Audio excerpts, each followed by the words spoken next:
Welcome to Memoirs of a Fitness Trainer podcast. I am your host, Ryan Tullis, and I am joined by my forever co-host, the one, the only, Mr. Tyler Johnson. Say hello. Woo woo.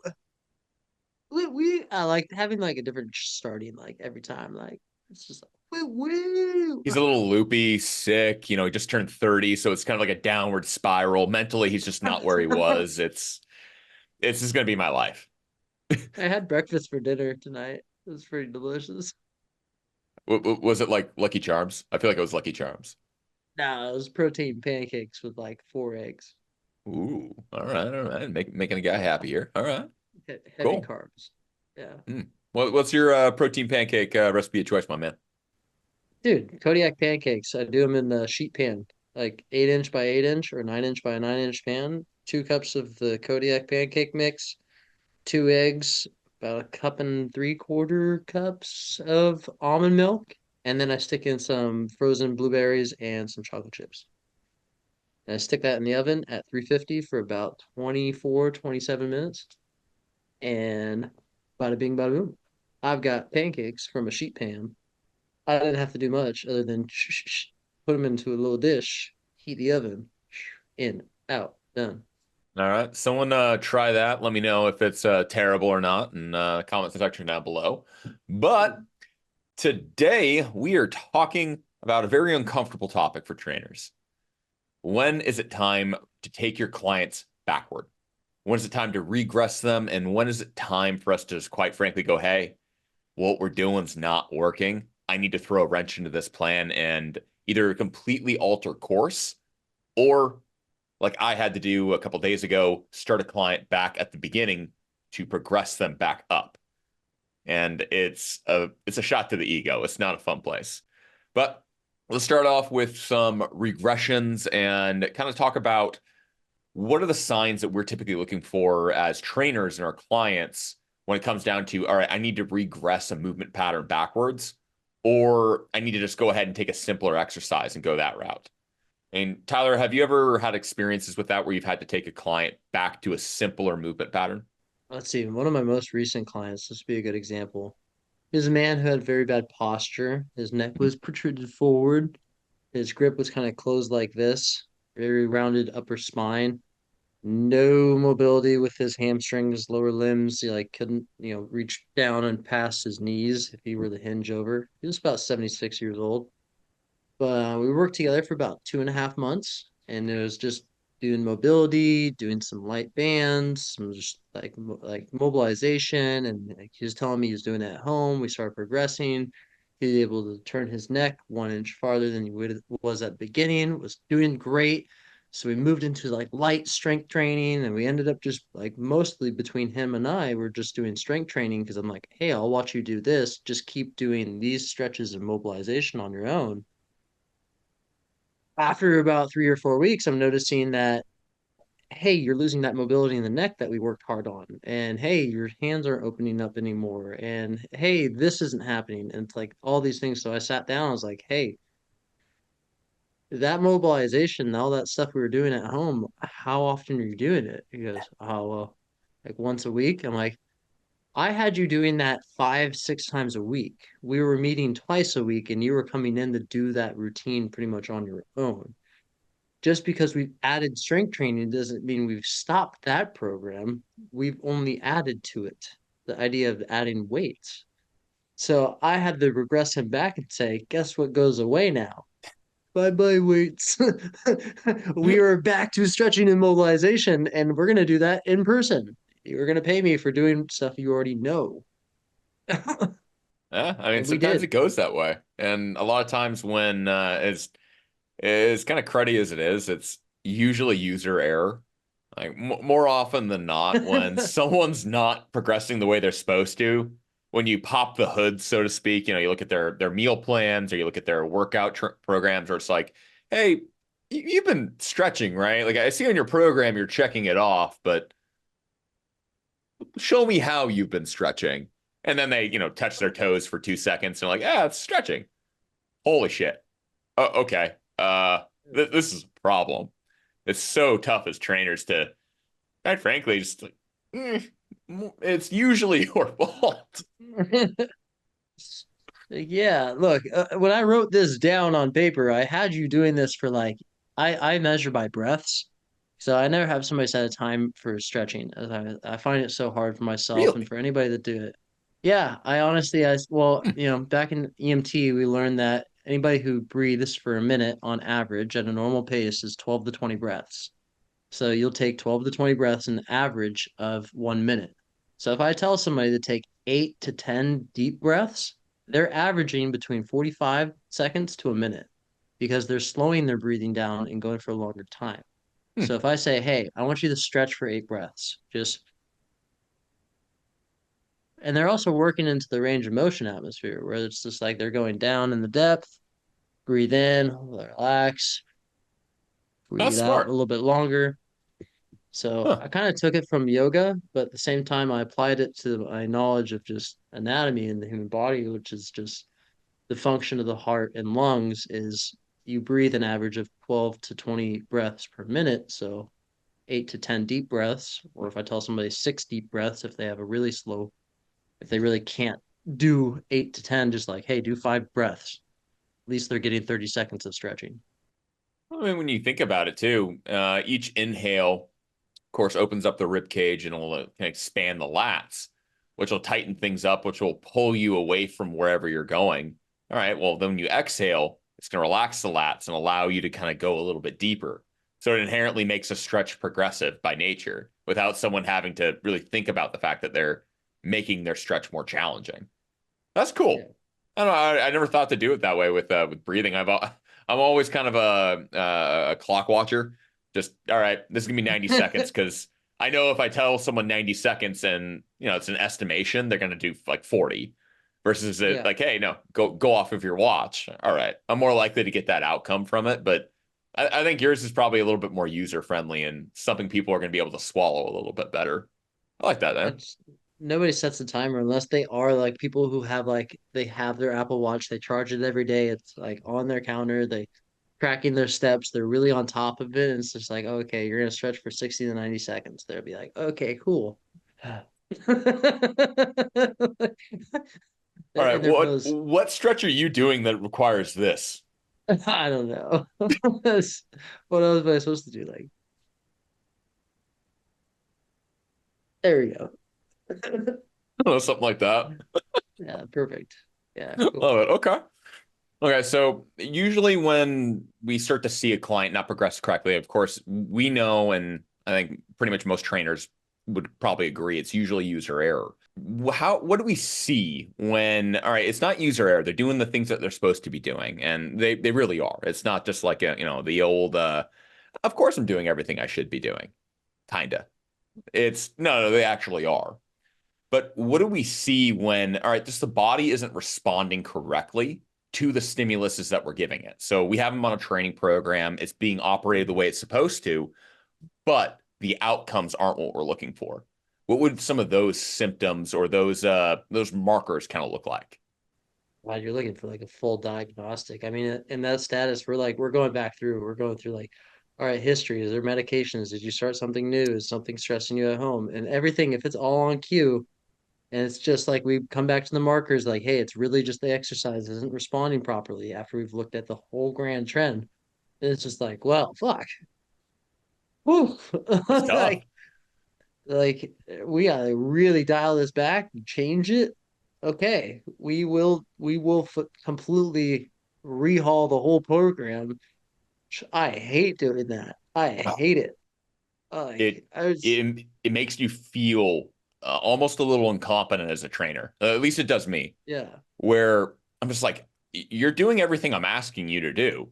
And the yeah, program, it's sound. It makes sense. I can justify everything that I have in there, the way I have it in there, the structure, right. all of it. And it's like, this is supposed to equal out an outcome of 2, but it's giving us like 14. It's like way off the mark.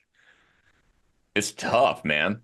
I mean, I've given up on people in the sense of like, hey, like you're looking for somebody who's not my style and what I know to like what I can commit to for you.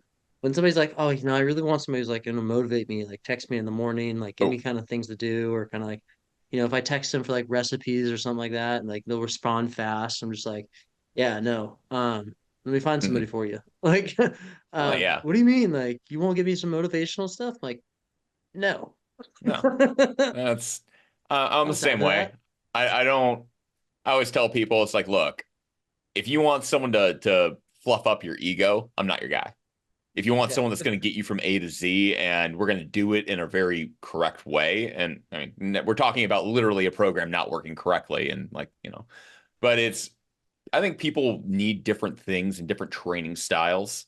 I mean, what was it we talked about at Lifetime? It's having multiple hats on, right? Where sometimes you have to put on the hat of being a very soft coach. Sometimes you have to put on the hat of being the drill instructor. The other times it's we're just gonna mess around today. Like that's you're fried. We can't put you under a barbell today. Let's go ahead and get a no, med ball and a kettlebell and let's just fuck around and have some fun. And it's like you have to yeah, choose those different hats. And not every hat is going to be the one you have. Like the 6 a.m., you got this, queen. No, no, no, no, no. I don't have that hat in my lexicon. I am sorry. that is not in there. Look, I just checked my closet. Unfortunately, that hat is just not in there.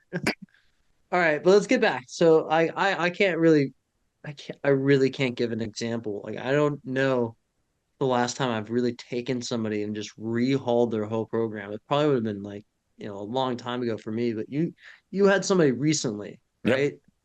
Okay, like, tell me a little bit about that. Like, who, like, a little bit of a background to like how long they've been with you, Mhm. maybe like what they were doing and just a general gist of their basic training, and then what did you decide? So this guy is 52. He's a lawyer, very high performance lawyer, and we've been training powerlifting for a little over a year and a half. This Hmm. guy was a rock star. It was like everything we threw at him worked. It was the coolest thing. And then he built everything up correctly. It was one of those types of guys hey, I need you to do 10,000 steps a day. This is the type of guy that's going to go out and get those last 5 steps. Like he's very methodical, which as someone like me that's so like obsessive and neurotic, like my favorite type of client, right? But Right. we just started to see that training outcomes weren't happening. He wasn't progressing on his squat as he should. He wasn't progressing for the deadlift. He wasn't progressing on any of his lifts as you'd expect. Like, okay, I can reasonably expect this athlete to put on 10 to 20 pounds on their squat in a month. Oh shit, you went backward 5 pounds. All right, that's a little weird. That happens, sometimes. Next month, Okay. we're backward 15 pounds. Oh, all right. My red flags are starting to go off. I have questions. And it just didn't matter how much I went through that program, how much I justified any of the things, how much we made changes to things, going like, all right, we've just overworked some training. Maybe we need to do a deload. Let's take 2 weeks and we'll cut your training volume in half, get some mobility in there. Let's go ahead and reattack this thing. All right, that didn't do anything. Great. You're in actually a worse of a place because now everything hurts. Like, okay, that's awesome.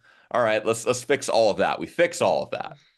Get back to strength training. Oh shit, we're going backwards again. Like, what is going on here, man? Right. And it's so tough to identify that as a trainer and to realize, hey, it's not that we're doing anything wrong. It's that this person's responding to training in a very atypical way, something that's outside of the norm. It's what a statistical outlier is, which is something that, all right, 99% of people are going to fit within the same margin.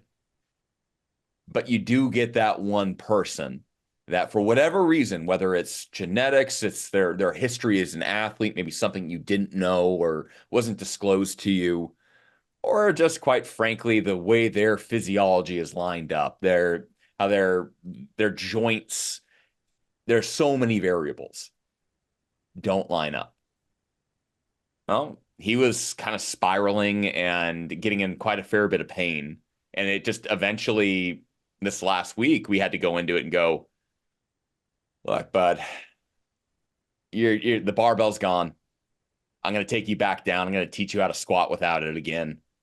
and this is just gonna be what we do. And we're gonna rebuild it. We're gonna try to figure out what went wrong. If it was user error, it was practitioner error, my fault, which it could be. It very Yeah. well could be. Or if it was just some completely unknown variable that we have no idea what's going on. It's been an interesting little thing, and it was a very humbling experience for me. Yeah. I mean, when I think about something like that, it comes back to like my networking job, right? So Mhm. my owner of my company, he had done networking for 20 years and he built this huge rack in his attic. And I mean, we were always at his house working on it, installing this and running new wire and doing this. And finally, just one day, he's just like, man, just like I'm having issues, and like I have this beautiful network, and I'm the owner of this company. I just have this terrible thing. What do? We unplugged this entire two rack system, this ripped everything out and went back through, relabeled, relined, and we went through every single thing and we just went back to the basic roots. And it doesn't matter what type of thing you want to think about it, right? So that's like the brain, right? These pathways we're making is where like, okay, we've learned how to squat, we learned how to do this, we're adding to it, we're adding to it. And then one day just like an adjustment happens that we don't catch, and then all of a sudden it's just like, man, this squat, yeah, like what happened with your guy? Like this is feeling really weird. I don't feel balance. Why is my core not active? My hip hurts. Yep. And it just These, starts to go, their gait starts to shift a little yeah. more pain. The squat goes Ugh. even worse. Absolutely. I didn't notice my butt winks like this. Damn. It's tough, man. It's uh, so humbling. And I bet your former boss, he probably felt pretty humbled going, uh-oh. All right, yeah. well, it works now, I guess, but I had to ask somebody for help. And that may I be mean, what I have to do. It may be that I have to reach out to someone and have someone come in and go, hey, I need you to take a look at my guy. Let me yeah. know what's going on here. Maybe I just need that second pair of eyes. Or he is a statistical outlier, which it could be either one. I'll probably end up trying them both and have that slice of humble pie and be The okay with it. parabola, and then you have the two edges of the parabola. I remember this in statistics, the Yep. statistical outliers, the little 5%ers. You'd Yep. be on either side of the parabola. Yeah. No, Oh I mean my man. boss was stoked when we got that all done. Like, because he owned a network company, his network was completely going down like left and right all the time. So it's like, why can't we figure this out? Can you imagine that? It's like being a trainer and you're just like, oh man, I know it's wrong and I'm trying to fix it. And what would fix it on somebody else isn't working for me. I'm just gonna continue trying on myself rather than seeking outside help. Oh yeah. That's I think Woo! though it Woo, the doesn't feel ego. very good. I think that might just be what has to happen. And Yeah. that's that's my growth as a trainer, or that's my continued growth as a trainer is to Yeah. be more okay with going, hey, yeah, I'm good at what I do. I've been doing it a long time, but no one's going to have every answer to every question, and being okay with that and feeling confident enough to go, hey, I don't know. Yeah. It hurts. Yeah. I Okay. mean, and other stances of having somebody regress from a program. I mean, how did you frame it? You said if somebody, okay, let's say somebody's progressed from a certain point and they're no longer seeing results that you're trying to get, and now you have to regress them back to like a beginning part of your program. At what point did you notice that these things were happening? You said that it was kind of like you were noticing there was that faults and you're seeing the negatives, but this isn't somebody you trained in person, right? This is a training in person client. Makes it even worse. Oh, Yeah. It's like, oh, man. that's the best skill set. That's the like, oh, this is my Wow. mastercraft. So it's Right. like, oh no. Was this is 2 months into it? Like 2 months into No, this is diagnostics? an entire year and change. No, but I mean like Thereabouts. diagnostics Oh, of like trying to diagnostic, a figure little over out. 2 months, yeah. Yeah. Okay, yeah. That's I mean that's a good volume of time.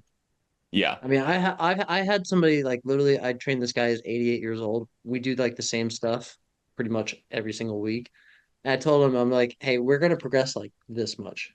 But most times we're gonna be doing these same movements every week because these are the movements you need to do.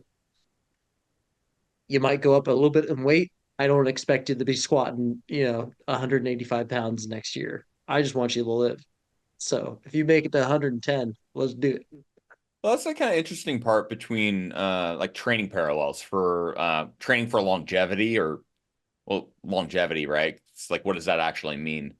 And Right. training for performance outcomes. It's like, all right, longevity, it's do you feel good and are you happy? Yes. Fantastic. Yay. That's all we need. Yeah. Performance outcomes. I mean, do you feel so bad that you can't keep going? That's kind of like the question now. It's you're really sore, you're tired, and you're feeling kind of beat up. Well, yeah, we're 11 weeks into a 16-week training block. Yeah, you're going to be trashed, and that's okay because we're going to get through Yeah. this, and then we're going to recover, and everything's going to be better. So it's such different. I feel directions. Like one has a super objective outcome, and the other has more of a all right. It's subjective. It's how do you feel? Yeah. Here's what I was getting to it because I forgot why I even brought that up. So at one point in our training, after we've been going for 3 months, and he wasn't progressing anymore. We are doing the same stuff, and we actually started regressing a little bit. And I'm like, oh, well, we were going to be doing this, but I don't think that you've been doing your stuff at home. He's like, oh no, I've been doing it. And then finally, just one week, we're doing an exercise, and he stops, and I felt so like sad in this moment because he just goes, Tyler, I gotta be honest with you. And he's just like, this is like a Huh. confession. He just like, he puts his hand on my shoulder. He goes, I haven't been doing the exercises at home. I've been telling you I have, but I haven't. I'm just like, and he's so sincere about it. And I'm just like, looking at him like, you're good, man. We can keep going. He goes, no, like, been fucking up. Like, I'm just like, oh my God. Like, he made me feel like so sorry for him about it. He's like, but I promise I'll do better. I'll promise I'll do it. I'm like, I can never have children. I will fall Oh for those no. lies. Oh God, So oh that's that's a tough like thing to kind of gauge as a trainer is you ultimately have to trust your clients, right? Because if yeah, you start not trusting them, then all right, now every bit of data you're getting back from them, every wellness check, every all right, how'd you sleep last night? They could have been out drinking for all you know, but they're not telling you yeah. about it. And it's like, all right, well, we're gonna go ahead and we're gonna train heavy today. Turns out that they were completely unrecovered. It's tough. You do have to trust them. And that's where you got to be. I mean, you got to be able to look at him. But I mean, he was very dead cute on like, yeah, I've been doing it. Like every single time I'd ask him, like, hey, man, like we're doing this today. Like, how you feeling? How's things going at home? You still working on your stretches? Still working on the routine? How's you doing that shoulder exercise? Yeah, I've been doing it all. Every time I go through a doorway, I put my arms up. I'm like, okay, well, great. We've been doing this for like 3 or 4 weeks. You're 88 years old. I don't expect your muscle to kind of start adapting pretty quick. It's gonna Oh take some yeah, time. Like at you got some 88. 88. Yeah. 88, and he also has a torn bicep. So he tore his bicep like a year and a half ago. Like not even like 1,000 years ago. Like we're talking this is a year and a half ago. He tore his bicep. So it's Oof. in recovery. So we don't even do anything really pulling like Nothing. Yeah. this. That's Yeah. funny. I actually caught a client not that long ago. Not completely not like not stretching or doing the thing they're supposed to do, but they were phoning it in. It was one of those things where finally I'm like, Oh. all right, look, I want you to take a video. Like you and I, next time we do our video check-in, you're gonna do your stretches for me on camera. And I was looking at these things going, that's not stretching shit. Like you didn't watch a single video I sent you on how to stretch, did you? Yeah. I glanced at them. What the like, oh my Glanced God. at him. No wonder your We're back hurts. Like what all right, let's do these. And then shocker. Wow, Ryan, I hate to tell you this, but my back feels really good now. yeah. Thanks. Bet you Shit. put your team on it like I do all the time. I don't know. What's So that's just one case that maybe Yeah. you can remember. Can you remember like any other case where like has really humbled you into thinking like maybe it was just complete failure? Have you ever Oh, gotten to that point where you're just like, hey, I've failed this client. oh yeah. Like what I did or Um, suggested just did not work at George. all. I will always remember George. Huh. I even know his last name, which for it's been 8 years, Yeah. probably a little more since I changed George. I trained George. Um, George had some pretty nasty autoimmune things and was just internally breaking down. I thought I could handle it. I thought that my skill set at that time, which I've been training almost 14 years now. So at that point, 6 years in, got some experience under my belt, but by no means have I don't want to say mastered my craft because you're always learning, but I didn't have that skill set Right. required to train someone like him at the time. And Mm. we were going through everything, and he just ended up going down into a lunge and just collapsing. Like I'm talking dead weighted his knee into the ground and just flopped over onto the ground and couldn't get Mm. up. And I'm like, holy crap. Getting on him, and I just wasn't mitigating his stress well enough. And that was something that I would later learn as I started going, all right, I really fucked up. I need to really learn now because this is an issue that can never, ever happen again. Right. And that was, I failed him. That 100% was my failure. And I ended up passing him off to somebody after that. George, bless this wonderful man's heart, still wanted to train with me. And I'm like, I almost put you in the hospital, man. I'm going to put Yeah. you with somebody else. I want somebody that has a little bit more experience, a little bit more education in this very specific thing you have going on than I do. And I'm going to go dedicate the next couple months to making this my world. Wow. And that I lost sleep What for was it? What was weeks. this case? What was the situation with his knee?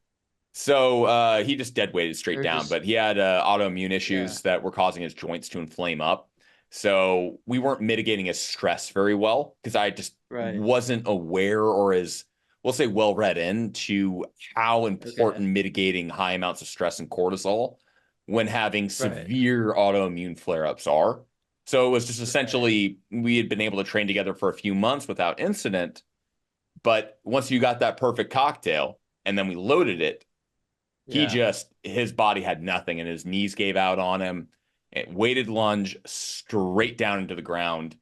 I think George was late 60s, so not like too old, but definitely old enough to where a bone into Wow. the ground that quickly Yeah. is not fun. Like he had a limp for a while and then just fell over and like he that caused a kind Yes. of a chain reaction with everything because again stress went even higher.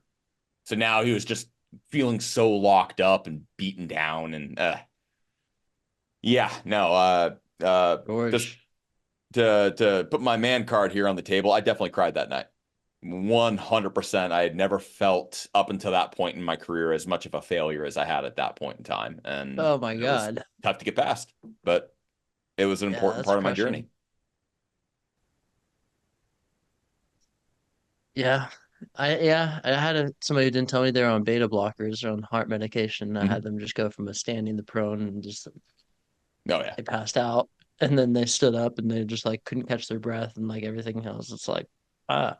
And they're like, oh, I probably should have mentioned I'm on heart medication. I'm like, ah, cool.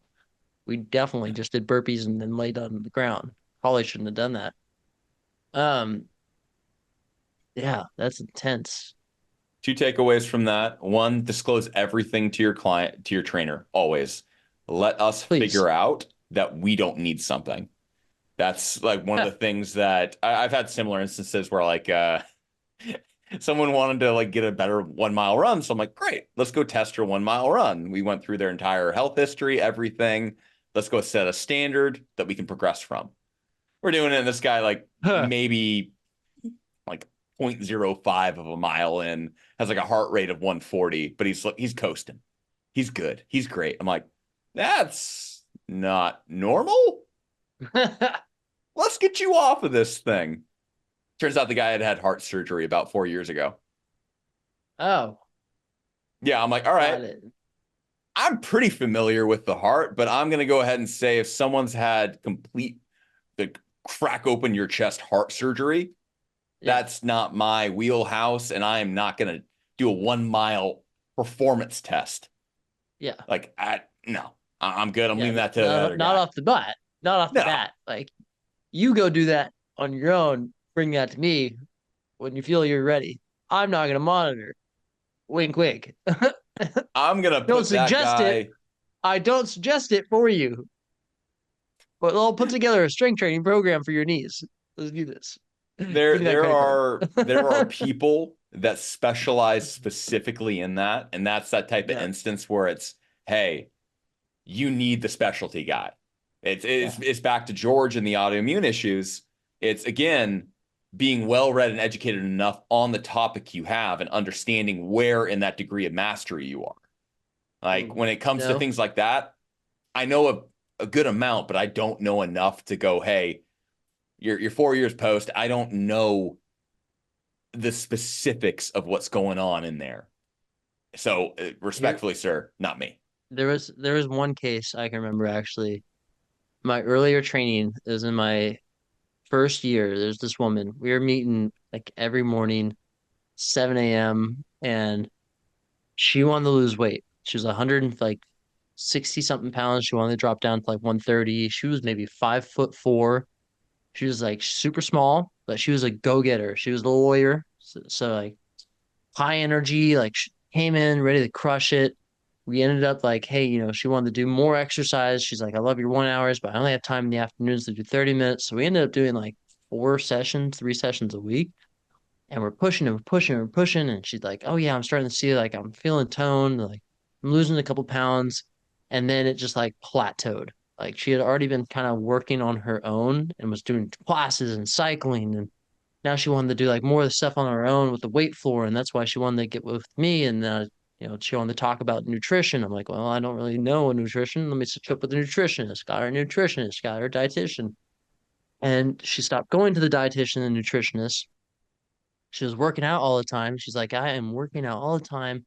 I'm doing what the dietitian recommended, but I'm just like, I'm not seeing the results. So I'm hitting it in the morning and at night and every morning and 7 days a week. And I'm just like, and it started like, for me, yeah, like I couldn't Hmm. speak to it at the time because here I am, this 24-year-old boy who's just like, I'm trying to tell her, I'm like, hey, like, why don't you dial it back?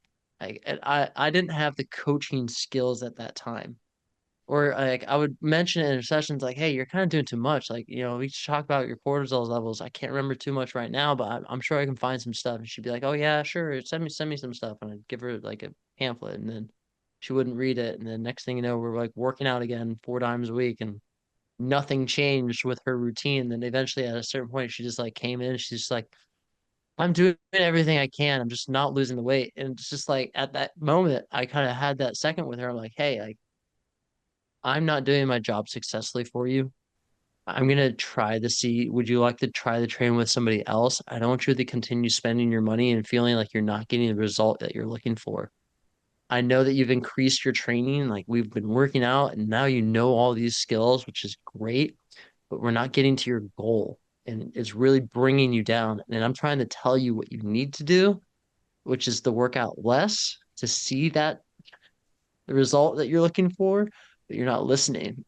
And Oh yeah. eventually she's just like, she stopped. She's Oh just yeah. like, she gave up on it. I'm just, because I didn't explain it like I just explained to you. I'm just like, oh, it's not working. Just like, I couldn't coach to it enough to just sit her down and be like, hey, today we're going to go outside and we're going to go sit at this park bench underneath this nice tree. And I'm going to hand you a thing of water and we're just going to talk and write in this journal. I'm going to cancel your session and we're not even going to charge you for today. So I can sit down and actually look you in the eye and say, look, you need to simmer the fuck down. Like you're sleeping 4 hours, sometimes 2 hours a night. You are working out 6 hours in the day. You are completely overworked. You are under eating for what you're doing for your volume. And that is causing you to stress out, increase your cortisone levels, and you are just storing fat for later use. Like you are not doing anything right. Yeah. That's that part of a trainer to be that well, that's being a coach. That's being that Yeah. individual that's going to go, hey, I get what you want to do, and I respect the work ethic. I respect the effort. I love that you're so dedicated, but Yeah. you are actively working against yourself, working so hard. Think about it as doing more with less. And like you're absolutely right. That's an experience thing. Because when you're in your first few years as a coach or as a trainer, you get a client that's that go-getter, you're ecstatic. You're like, oh my God, someone that actually wants to do this stuff? Hell Right. yeah, that's my person. But then they're all right, so you've trained the last 57 days straight.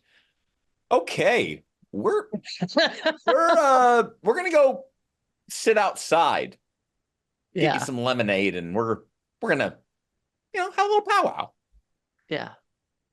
Yeah. I don't know. Like, I don't yeah, know she why like my literally she vision wasn't had like she lemonade. wasn't yeah, she wasn't sleeping. She was gaining weight. Like she wasn't like she was working out so often and she was so like anxiety ridden, stress ridden over it. Like I'd come in and it'd be like 5:30 in the morning or like and she would already have been like on the treadmill, like stair climbing, like staring at the screen with her headphones in, like fucking going, getting it. It's like, what are you doing? Waiting for my cycle class. It's like training in the afternoon. Yes, I'll see you at 5. Oh, Oh, I had a client that was like that. Actually, it was when we were still at Lifetime.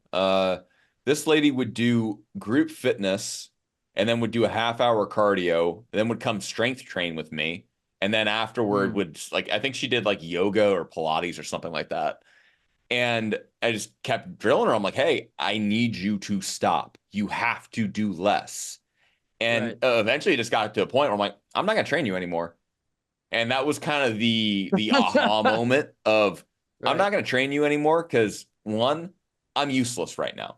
I'm Yeah. I'm literally adding to the problem of you being overworked. You won't let Yeah. me just take an entire day with you and mobilize and just relax. You won't let me sit down with you and talk food. It's just you just want to grind yourself into the ground. And that's Yeah. just self-masochism disguised as motivation. It's just I'm beating the shit out of myself because I don't like myself and I want to be something different. And you do have to have that cold moment of, hey, we're either going to right this ship and we're going to go ahead and adjust it, or there's the door because I'm not going to help you kill yourself. See, Oof. that's somebody who's like looking for a outlet though. I know there's so many people that work themselves like that. Like one of my number one clients right now, she is a tennis player. She cycles. She loves Pilates. She Nice. works out with me. Like we go twice a week. She would go 3 times a week if she could. She's like, I would. I just can't afford it. Like I want to do it, but I'm not. I can't. She like 6 days a week. She is tennis. She's got 2 kids that are very active. She's the mom that goes and like sets up the PTA meetings and then Mm. like does like Yeah. she is that super goes from 5 a.m. till 9 p.m. then finally like sits on the couch with a glass of wine with her husband like like Oh yeah. that's been a day like and she just does it every day and loves it like great spirit and going but with her, it's like I do our exercises, but I have one day during the weekdays on Wednesdays with her training. I say on this day you don't do shit, and she's just like what? I'm like you do so much over the weekends. Monday, Tuesday, you come in, we hit it hard on Tuesday, Thursday. I need you to rest and not do shit on Wednesday. She's like, well, I can't do nothing. I'm like yoga. You get yoga. You don't run before yoga. You don't do cycling after yoga. You're not going to go play tennis after yoga. You're going to do yoga. If you need to come do something, you are coming in, showing up, doing yoga, and going the fuck home. And she's just like, oh, and I'm like, yes. Sometimes you got to do that. It's managing the difference in expectations. It's a lot of people use exercise and like an individual like that more than likely uses exercise to cope with the high stress and everything that's going on in kind of life. It's that Yeah. mental outlet, that ability to get those endorphins and manage their mental state, which I get it. I mean, if exercise goes out of my routine for more than a couple days, I start spiraling pretty quickly. I get it. Yeah. But it's do you care more about the mental benefits that helps you sustain, or do you care more about the training outcomes? And it's okay to go, hey, I don't really give a shit about the training outcomes. This helps me manage my anxiety and my depression. Okay, sure. More power to you. I mean, let's do it smart so we don't end up adding to the anxiety and depression by beating the shit out of your body and spiking cortisol through the roof. But like, Yeah. all right, that's fine. But if you want training outcomes more than you care about the mental health benefits, well, you're gonna have to sacrifice one or the other. That's just gonna have to be what it is because they're not always gonna line up. Yeah. That's wild. Okay, Okay, well, we I wanna like, I'm not even yeah. sure where we steered or what that was, kind of close to the topic, maybe still on it. No, that was absolutely on it, and that's kind of what I Okay. wanted to get into today is understanding that hey, we're gonna have to make alterations to programs. We're gonna have hard conversations as trainers. Where sometimes we're gonna mess up. Sometimes we're gonna have to go backwards. Sometimes we're gonna have to send someone to someone else. And Hmm. sometimes we just gotta fire people.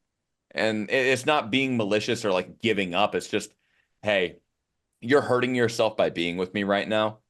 I'm not the right thing for you. It doesn't make you a bad trainer. A bad trainer is someone that continues to work with someone once you see that, oh, this isn't working. I'm more worried about my paycheck though, so I'm gonna keep training this guy until like he just, fizzles out. That's a bad trainer. A good trainer doesn't always know the answer and is willing to not always have it and admit they don't have it, which I've gotten a lot better with, and I still think I have room to grow on. I think we all do, right? To take that ego and just, that's going to go in my pocket for now. I don't need that. But Yeah. I think these types of conversations are important to have because it gives the freedom and the space for people to go, you know what, man? I don't know the answer to that, but my good friend Tyler does. Let me set you up with a consult with him. Let's have a second pair of eyes look at this thing. And I think that's mastery personally, but I don't even, I had somebody come to me and she said, "Hey, this is my friend. She's been looking for trainers. She is the first woman's Olympic skier for I think she said Pakistan, Israel, something like that, oh, Middle East, I was very curious to where you were going to go with Afghanistan. that. I think Afghanistan, right? And she's Oh, like, "Oh that's so yeah, cool. Olympic skier." I'm like, "Oh, so funny. My dad was a gold medalist in downhill for the United States." And she's just like, "Oh, well, maybe you can recommend a trainer." I'm like, I can tell you like my experience with knowing Olympic trainees. Like my dad won a gold medal, and not only that, my stepdad was a former Olympic athlete for the men's US ski team. Like I know them very, very, very well. I know what they did for their training. If you'd like me to talk to this person, no, she's kind of looking for this, and she showed me all these videos, and well, I can tell you from somebody who saw the training mindset happen for downhillers, and she's like, "Oh, she's not downhill, she's slalom." I'm like, "Oh, that's yeah, I don't know anything about that. That's just like the weaving in between poles, like the Yeah. sissy stuff. Yeah, that's the little tiny like The yeah, my dad sissy used to call stuff. the my dad used to say slalom pussies, but instead of using the pussy word, he'd use the F word, which no longer is actually you can't really say that publicly, but it I has was gonna say, but I think the other one was a little bit more socially acceptable. It got worse. yeah, it has two G's and an O and a T and an F and an A in there. Put it all together there, people. And a silent Q. Gotcha. Picking up what you're putting down. Yeah, anyways, he used to call him that. He's like, "Oh yeah, slalom." So because it's just I'm like, "Oh yeah, I only know the mindset of downhillers and like GS." So I mean, I could tell you like what it takes to actually be a legend, but I can't tell you what it is to be. And she's just like, "Oh." I'm just like, tell your friend I can help him if she doesn't want help. And she's like, "Yeah, she doesn't want like any trainer, so I'll just recommend somebody else." I'm like, "Best luck." That's so odd. I know if someone listening to this isn't involved in training, that sounds just like absolutely insane. You Yeah, go to someone for help, but then you don't want their help. yeah. It's You would be surprised how many conversations like, per year that I think the average trainer has with just people that come to going, hey, so I need help losing weight. Oh, cool. Let me help you. No, I'm good. Well, the thing was, she had all these videos of like proprioceptive training and like train with bands, all like these weird things from like No, Instagram and TikTok. She's like, oh yeah, she wants like a trainer to do this stuff with them. I'm like, no, yeah, absolutely I not. mean, I gotta be honest, like I don't have a lot of that material here, so I'm not gonna be able to do that. And she's like, oh well, she'll buy it and she'll train at home. I'm like, I mean, she can buy all this stuff and do it. But I can tell you right now, like downhillers and skiers, they don't really do a lot of that stuff. Like Oh yeah. even my uncle, who is went and skied for I think Oregon. Yeah, he was a he was in the university level. He's recent in the years of skiing. He's younger than me, my uncle, my younger uncle. He's a big skier, and I'm like, the training they did, they got on the hill. They hiked their freaking poles and boots up the side of the mountain. They did a lot of, ropes. They did a lot of strength training with their legs of squats, barbell squats, and just Mhm. endurance training, and then stability with the lower limbs.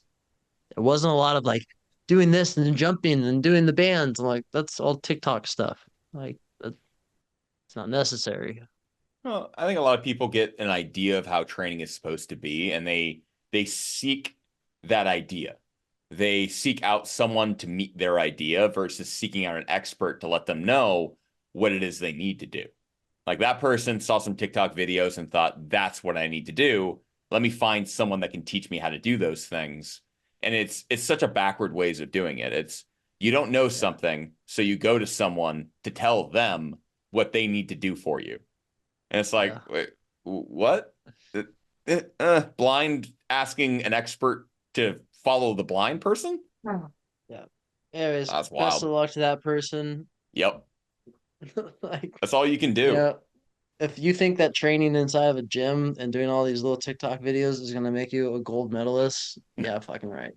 Well, it's like the My, same thing in wrestling, right? As you can do all the strength training and conditioning in the world that you want, but oh nothing's going to yeah, replace you getting on the mat and sparring. Nothing. Like, nothing's gonna, yeah. Like no, I'm sorry, nothing. I studied this technique, we practiced it, we drilled it. I did all the strength training on the outside.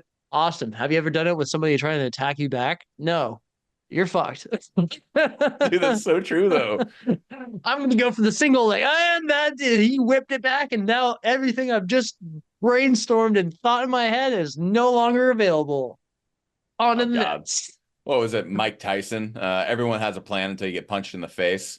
Everyone thinks they're going to do something really cool in a match until, oh shit, Yeah. I'm looking up at the ceiling right now. This is a problem. Right. Yeah. That's the truth. That's All right. awesome. Okay. You ready to put a bow on it? Yeah, I think we need to kind of tie everything back in together. But Cool. I think the takeaway from this is we need to be willing to be wrong. We need to be willing to refer out and look like we don't know what we're doing. And that's okay because that's how you learn. And you always need to be aware where on the degree of mastery you are and have an honest understanding of it. Like it's good to be confident, but you can't be arrogant when it comes to what you know how to do because people can and will get hurt because of it. And be okay with telling your client you're wrong or what you're doing isn't working anymore. It may make you feel like you are less of an expert, less of a professional, but I promise you, whoever you're training, whatever you're working with, that person will look at you like you are the biggest expert in the world at this task.